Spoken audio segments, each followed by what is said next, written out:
The cage was barely large enough for her to stand. Heavy bars of ionized steel glowed faintly in the dim light of the outpost's lower levels. Cold, recycled air hissed through vents overhead. And inside the containment cell, barefoot, shackled, bruised, sat the creature the Terran colonists called a monster. They never bothered to learn her name. Her limbs were long and sinewy, muscles coiled like a predator's beneath smooth, obsidian skin. Her hair, silver white and flowing down her back, glowed faintly in the dark. Bioluminescent stripes lit up her neck and arms, an evolutionary defense against nocturnal threats on her native world, Nyx, 47. But here, among humans, she was nothing more than a curiosity, a threat, a beast captured from the frontier world and paraded like a trophy. Until Elias came. He arrived quietly, without fanfare, on the fourth supply drop of the quarter. Just another planetary surveyor assigned to Outpost Penumbra, far from the core systems. Just another man with a datapad and a drone, sent to document mineral veins and magnetic anomalies. He didn't expect to find her. His first glimpse came during a routine systems check.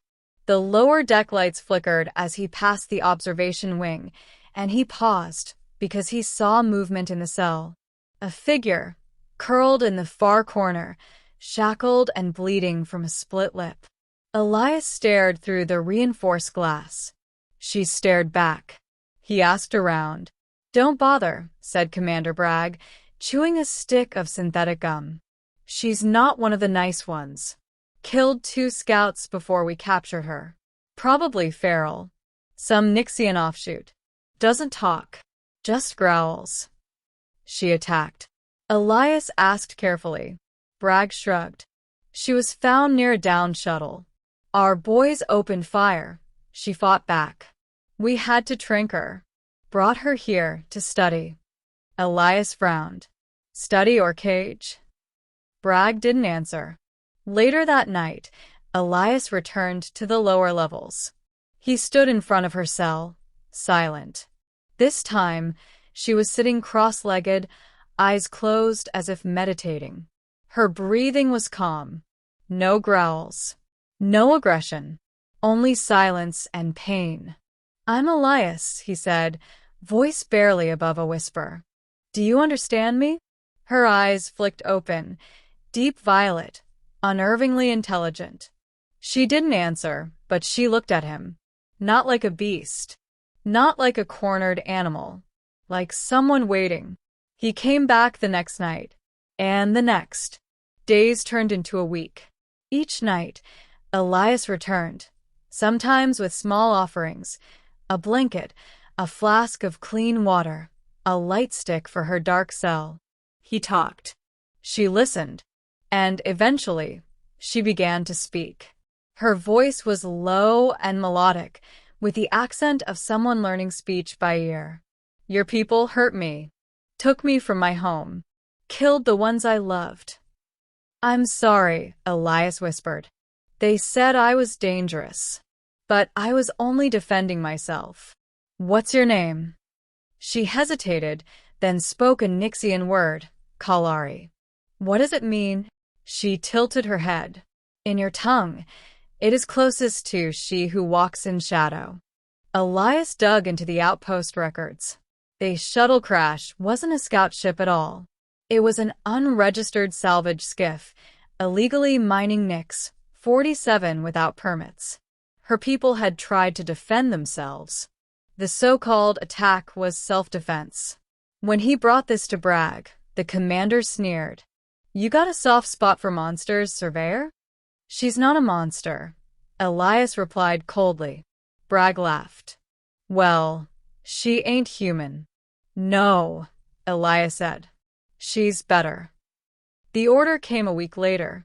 Kalari was to be transferred to a black site for biological study. No trial. No rights. Just chains and scalpels. Elias overheard it by accident, a drunken tech babbling in the mess hall. He didn't sleep that night. Instead, he packed. a stolen keycard, a field transmitter, emergency rations, and a solar cell. He waited until the midnight shift change, slipped past the guards, and crept to the lower deck. Kalari was awake, eyes glowing faintly. "They're moving you," Elias said. "I won't let that happen." Her gaze flicked to the stolen keycard. She stood slowly, muscles tense. Elias reached out and pressed a hand to the security panel. The bars shimmered and vanished. For a moment, neither of them moved. Then he said softly, "Come with me." She stepped forward, and for the first time, she smiled. The outpost alarms began blaring 15 minutes later. Elias and Kalari sprinted through the maintenance shafts, bypassing the main corridors. Kalari moved like liquid shadow, silent and fast. Elias could barely keep up. Outside, the air was cold and thin. Penumbra sat on the twilight edge of the planet, permanent dusk. The shuttle pad was guarded, but Kalari incapacitated both guards with precision strikes, non-lethal. Just enough to leave them breathing. Elias activated his beacon. "I have a contact in orbit," he said. "An old pilot I trust. He's off the grid." "You trust him? I trust you." The ship came screaming through the clouds, low and fast. They boarded just as Bragg's men burst onto the pad, rifles drawn. Gunfire erupted, pinging off the shuttle's hull as they lifted off. Kalari shielded Elias, absorbing the impact of a stray shot on her shoulder. Her skin flared, bruised but unbroken. "Are you all right?" he shouted. She nodded once. "Fly." The ship rocketed into the upper atmosphere, leaving Penumbra behind. In the days that followed, Elias and Kalari drifted from one safe zone to another, underground colonies, rogue stations, even backwater moons where no one asked questions. He treated her wounds. She taught him her language. They laughed. They watched stars together. And slowly, without speaking it aloud, they became something more than just fugitives. Something deeper, unspoken. But peace never lasted long. Word of Kalari's escape spread. The Colonial Authority issued a warrant. Her image, twisted, edited, was plastered across bounty boards. Alien weapon. Highly dangerous. Reward. 250,000 credits. Everyone hunted them. One night, holed up in a scrapyard on Vesta Prime, Elias asked, "Do you ever regret coming with me?" Kalari looked up at the stars. "I would rather die free than live in a cage." Elias nodded. "Me too." He hesitated.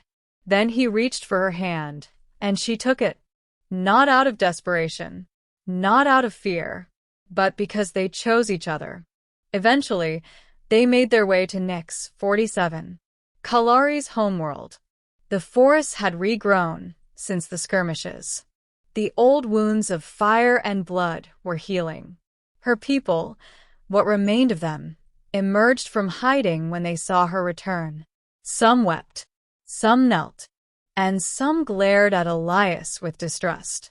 But Kalari stood between them and spoke in her native tongue. "He is not like the others," she said. "He freed me. He gave me hope, and in time they accepted him." Years passed.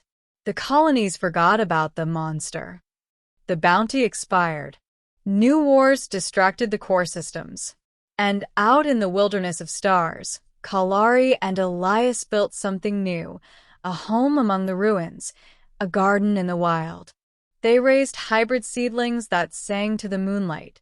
They taught orphans from both species how to hunt and speak and dream. They healed a little more each day.